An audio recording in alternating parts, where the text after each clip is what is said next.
all for attending our event today. Some of you have been attending our FedScore events for a few years now, and for that we're really, really grateful.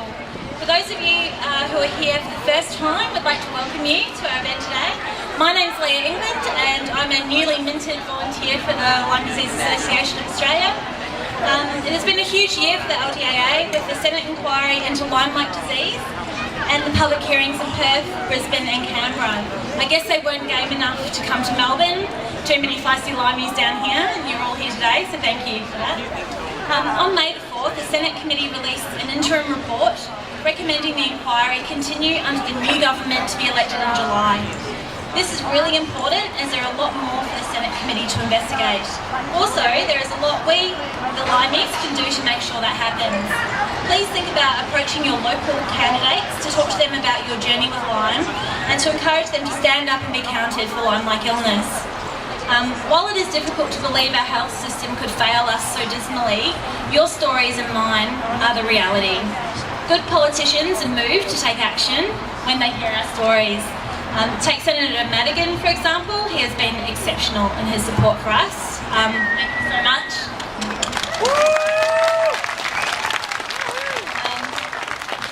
I'm not sure if it's possible, but we'd like to find some more like Senator Madigan. We have a lot to do to engage with politicians, which is what the focus of the May Lyme project is this year. As patients, our goal is always to help them help us. Just let us know if you'd like some assistance. There are some clear instructions about how to approach your politicians on the LDAA website. Together we can do this. We are also fundraising this May as our annual campaign is vital to keep the Lyme Disease Association going. We are hoping that you will ask your friends and family to donate $10 in May. If you can think of someone who might want to make a donation but needs more information, please let us know via Facebook and we can give you a hand. For those here today that are new to Lyme, it's the fastest vector-borne disease that's growing in the Western world, so it's just massive. It is infectious, it can be deadly if it's not treated early, and it's not recognised here in Australia by the mainstream medical profession. Okay, though we've made some progress this year, thousands of sick Australians are still stuck in the great divide between the desperate reality and the denial of the health regulators and the medical authorities. There is widespread agreement from government and doctors that Australians are becoming sick because of a tick bite. Even so, they claim there is no acceptable evidence of the American strain of Lyme, and they use that to justify denying Australians treatment and respect. Given that there has been no epidemiological, big word, investigation and barely any current scientific research into what is making Australians sick, it is hardly surprising there is no scientific evidence. The Lyme Disease Association is asserting that we are the evidence. The patients are more important and more informative than bacteria or pathology. Together we can build momentum to change the ignorance and heartlessness that leave us suffering. Fortunately, we have a new ambassador to help us. The Lyme Disease Association is delighted to have Tessa Wallace on board as our new ambassador. We are so proud of what she has achieved, and we know her inspiring story will draw attention to this neglected illness. Tessa was diagnosed with Lyme disease a few years ago. Despite this, she has performed as a swimmer, representing Australia at the international level at the World Championships, the Commonwealth Games in 2010 and 2014, and the Olympics in 2012, all whilst battling this illness. Even more amazing is that the Australian Swimmers Association said she did it all with a smile. Fortunately, we Limeys, we have each other, and today our numbers and momentum and voice has increased with Tessa joining us. Please join me in welcoming Tessa Wallace.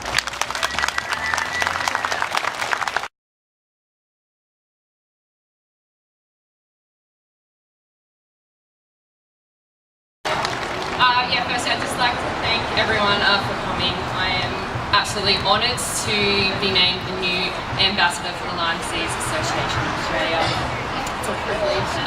I am an Olympic swimmer, but I'm very, down to earth, and I struggle as much as everyone else here who has this illness as well. I decided to become the ambassador, which I've been wanting to do for a long time now. but I've just been, I guess, caught up with my swimming career, and it takes up a lot of my time and my health. So I'm really, really excited to be on board. I guess what I wanted to bring to this team was hope that there is a future in recognising this disease here in Australia. I didn't really know what Lyme disease was back in 2011 when I first became ill. As an athlete, we go through many, many struggles, and whether that be sick for, I don't know, just with the flu, which puts us out for a week. Everyone freaks out if they're out of the water for about a week. So, and we also get injuries, and we think those are hard times. And it wasn't until I came down ill and I was struggling in the water to swim, move my arms. It felt like I had bricks sort of in my arms and my legs, and I was constantly fatigued and glands and viral sort of symptoms, but that's just what it felt like. And then I was trying to swim against it for a few months, and eventually first got diagnosed with multiple viral, I guess, tests, so Epstein-Barr and parvovirus, which later on became my co-infections of Lyme disease. I actually went to the Olympic trials not knowing that I had Lyme disease, but was struggling incredibly, and it was a mental battle leading in, and it wasn't until 1 month out that I was able to put in some sort of training, and I went in and did not think that I would make Olympics at all. Somehow did a miracle race and qualified for the Olympic team. I thought that my health was going to be better from then on, and it's just declined. And it was that year that I was finally diagnosed with Lyme disease. My test clinically here in Australia, and then my test over in America as well, showed a very high positive reading for it. So I thought, I was excited that I was finally diagnosed with something. I thought I could, have some positivity and hope now. And it wasn't until I realised the neglection of this horrible, horrible disease that Australia does not truly recognise. I thought, I guess it was going to be an easy ride, but it wasn't. And that's why I have the utmost respect for people with Lyme disease, because of not only battling this disease, but doing it in silence and with lack of support. And that's what made me want to step up. I couldn't hide anymore from anyone, and I wanted to get my story out there and hopefully use my swimming career to create more awareness and help you guys, because you don't deserve to be hidden. You need to be out there in the limelight. So I have a little excerpt from leading into the Olympic trials, 2 weeks, just to give you an idea of what sort of goes through my head when I'm in the darkest of times, because I know you guys all go through it. So this is 2 weeks out, and I was actually in a sauna at the time on my phone trying to just do something, because I was doing it twice a day leading into Olympic trials. I'm trying to stay positive. It's getting harder and harder each day. Every day it gets closer. Who knew that the toughest part of being an Olympic athlete was training your mind to believe you can do it no matter what. I think that has been this greatest lesson, and now my greatest asset, perseverance. Any normal, sane, level-headed person probably would have quit by now, but they're not weak at all. They probably were just smart, I guess, if they would do that. But my desire and dream to win and go to the Olympics was too strong to let any disease get in the way. I just finished my heart rate session for the afternoon. It was like every other quality I've attempted this month. Horrible. I feel aches and pains all throughout my body all day. So having to swim 5k really isn't going down too well with my body right now. But I can't give up. I'm many seconds off my best, and it's getting harder and harder to bear every day, because you're watching the days and weeks tick by with your body being stuck in this paralytic state, and you can't seem to do anything about it. that is the cruelest thing for an athlete, not being able to train, especially on the doorstep of the Olympic trials, which I've been through blood, sweat and tears for many years leading into. I guess you kind of describe it as what we call adaptation, where you feel dead for about a week. That's how I felt for months on end. And it was mentally I'm struggling. But I remind myself how strong the mind can be. I'm finding that positivity and hope again. Hope. A powerful tool. So I went to the Olympic trials and I stood down those blocks with aches and pains in my legs, which it's pretty tough to know you're about to try and swim your heart out to make the Olympic team, and you know you're not in the best state to do so. But I stood there and I stood strong because I knew that's the only way that I would be able to do the best race that I possibly could. And that's what we do as Lymies. We stay strong and we fight till the end. So that's pretty much what I was going through at the darkest of times. That was probably my hardest week throughout my career. And I managed to just go 1 second over my PB and just miss qualifying for the Rio Olympics. But considering my preparation, I was ecstatic that I was able to come third, I guess. It's still very disappointing, but I know there's still hope. That's what I stick with, and I have learnt so much perseverance through all this, and that's kind of what I want to bring to this incredible team, is perseverance and never giving up. Don't give up.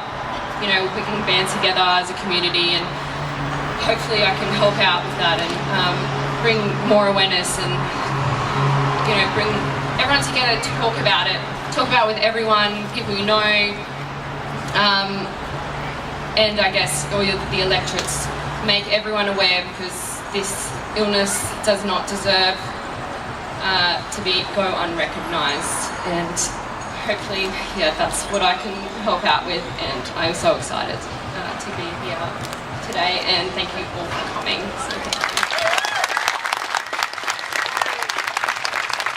Thank you, Tessa. That's awesome. I'd like to welcome now our champion politician, Senator Madigan, to say a few words. Thank you.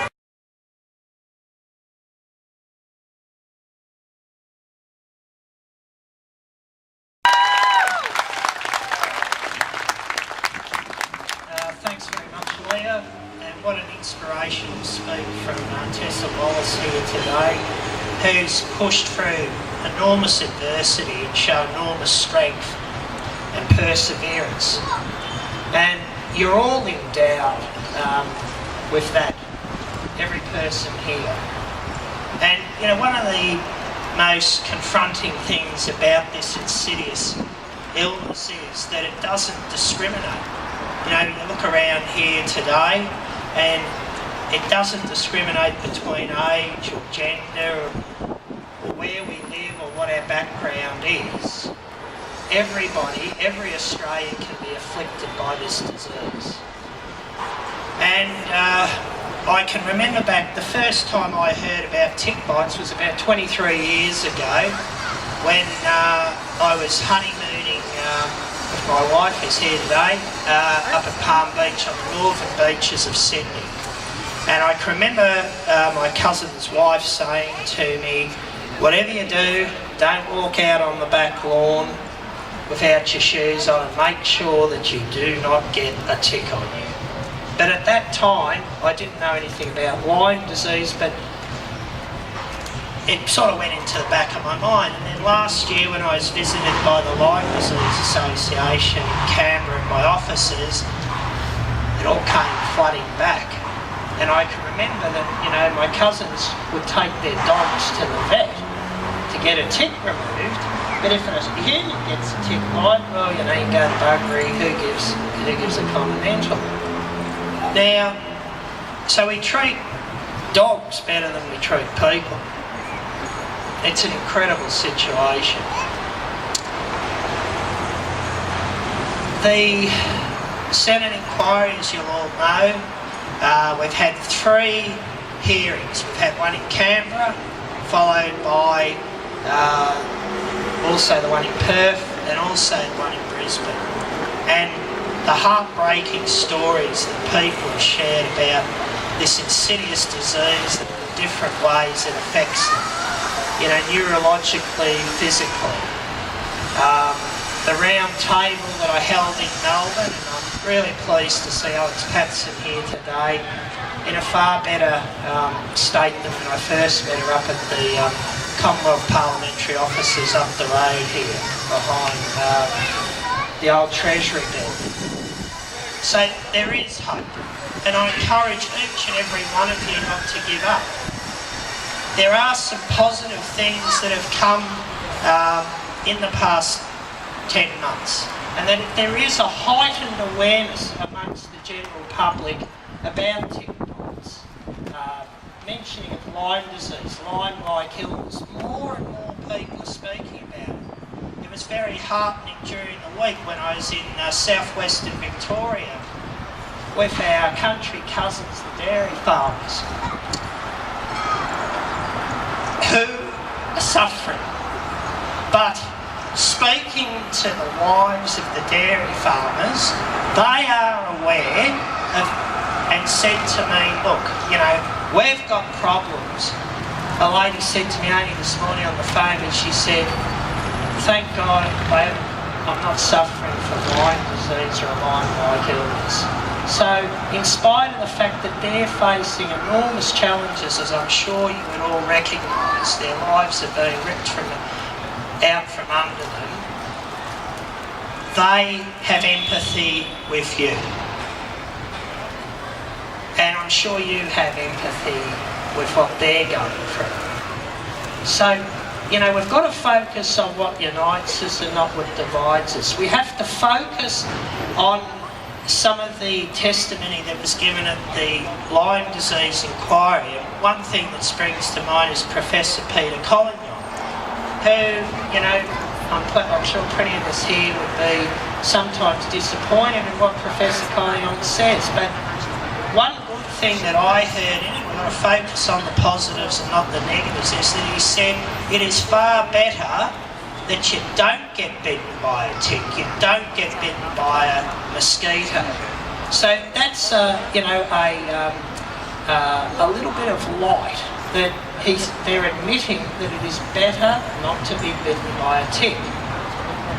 So it would follow on logically from that we need to educate the public, we need to educate nurses and doctors that if a person presents with a tick bite, that the tick is removed in the appropriate manner, that they have a duty of care to make sure that if a person presents, as I said, in a hospital or a surgery or a rural health practice with only a nurse, that the ticks are taken out properly and they know the right way to do it. That we need, you know, prevention is better than cure. That I would hope, I dream one day in the not too distant future that they might be proactive and they may give people a course of doxycycline so that we might prevent people from getting it. Because, you know, I've spoken to many people here today who said they've been suffering for decades and, you know, only being diagnosed recently. And maybe we could have saved all that suffering, possibly with a simple course of doxycycline that wouldn't have cost $50.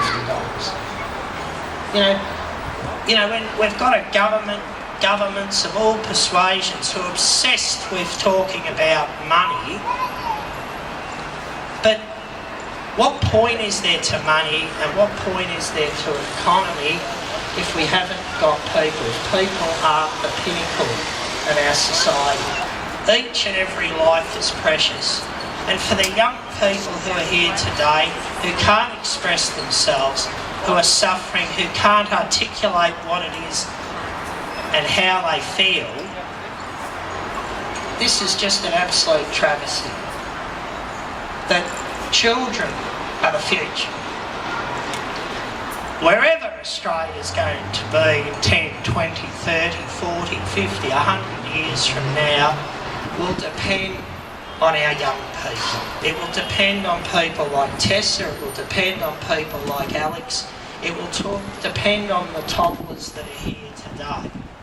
These are the future of Australia, and we must be doing everything in our power, everything with our last breath to give them every chance that we possibly can to be the very best they can be, and not to hold them back. And this disease is stunting their potential, and yet they've got so much to offer. That is a crime to deny people their potential. It is not weakness to have empathy. It is not weakness to have compassion. I believe it's strength. I admire each and every one of you, and you know, I will promise you this one thing, that I'll fight to my last breath to get justice for you, and that, you know, any time that you hear people that denigrate people, that vilify people, that ridicule people, you must ask the question, why? Thank you very much.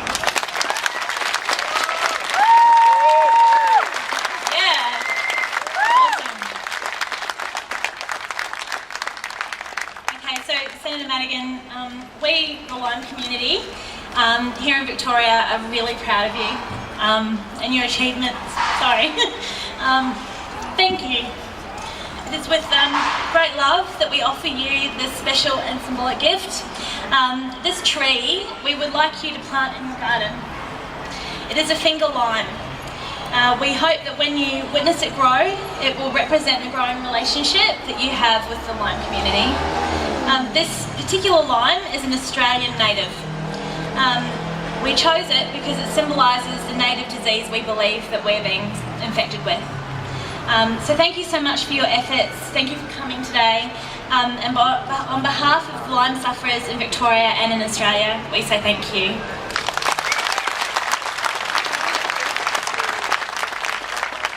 I know here it's even got some lime groove slug pellets, so that's even more appropriate. And it'll have to be pretty hardy to live in our garden because there's not much that lives in it, I can assure you. All right.